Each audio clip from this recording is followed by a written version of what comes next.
Welcome back to part 2 of the Scrapjack build. We got Daniel here. He's a good friend of mine. What's up, guys? Yeah, he is gonna help us get the suspension underneath this thing, get some trusses welded on our 14 bolt. First things first though, we're gonna take this tub off so it makes our life a lot easier in getting the suspension on. You don't always have this opportunity. No, it's nice. Take care of it. It's gonna be good. Yeah, so. We have access everything from the top. Exactly, yeah. We're gonna remove the tub and get to work. So here we go. Then they put it in. The bottom right here. Okay. So, actually, just push it.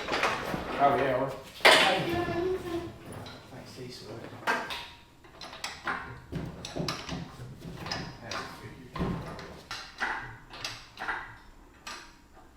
What you think? You think we can come straight back? We can come straight back. Yeah. Yeah. We're clear of the drivetrain. Alright, we should be good.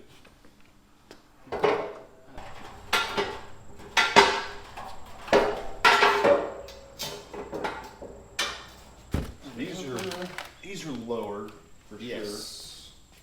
sure. Front driver long. Damn. That makes it really easy. Oh yeah. Just labeling it. That's smart. We made a tool run and a consumables run to Harbor Freight, spend some money, and we're gonna start cutting off the lower control arm brackets and for the rear, and I'm also cutting off all the OEM body mounts on this frame to replace them. I mean, the ones for the CJ-7 are not gonna line up with the JK1, so those will get lopped off. We'll end up making our own, and then we're gonna start getting these long arm brackets for the lower suspension or for the frame side bolted in.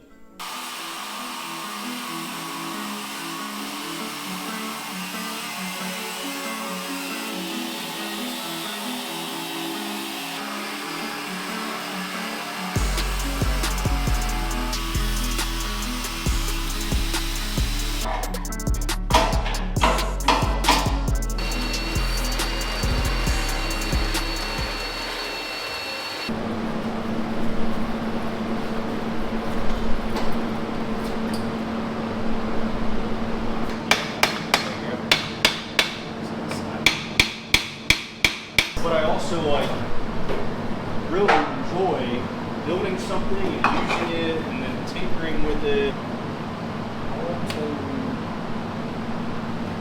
What do you want it to be? I want it to be. Maybe we'll kind of decide. You're pretty close to full lock right now. Yeah. Because with the bump stop in there and then like the thickness of the truss, you're there. Maybe have clearance. Maybe no. It's looking.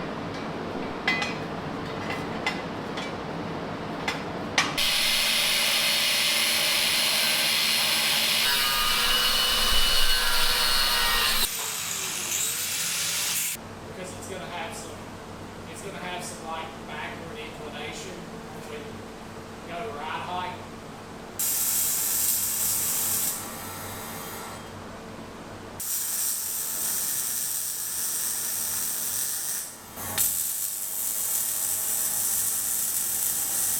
Rotate it on the back.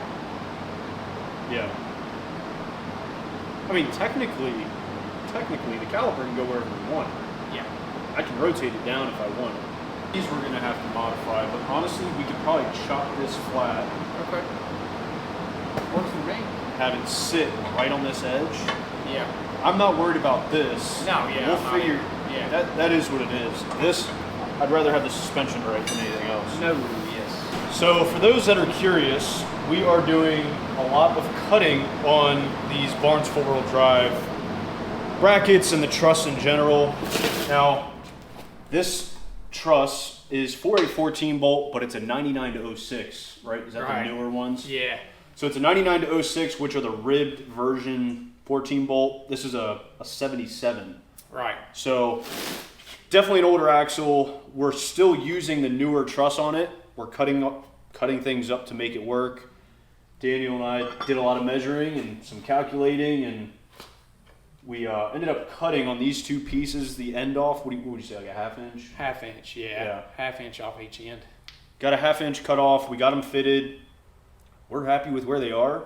Yeah, they're looking good. Yeah, and now these brackets are the upper control arm brackets, right? Upper, yep. Lower, not lower. Upper yeah, control upper. arm brackets. So this was a rounded part that would go on the axle on the edge. We cut it off, made it flat, and we're gonna be able to sit it on the axle on both sides, get it where we want it, and then everything else should fall into place. Should be able to rock and roll. Yep.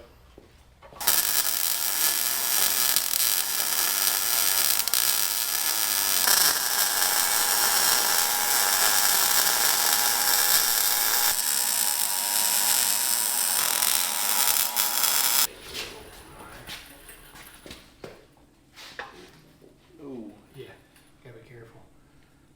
It's, Just got that. it's got the trace. Do we want to move these There out? you go.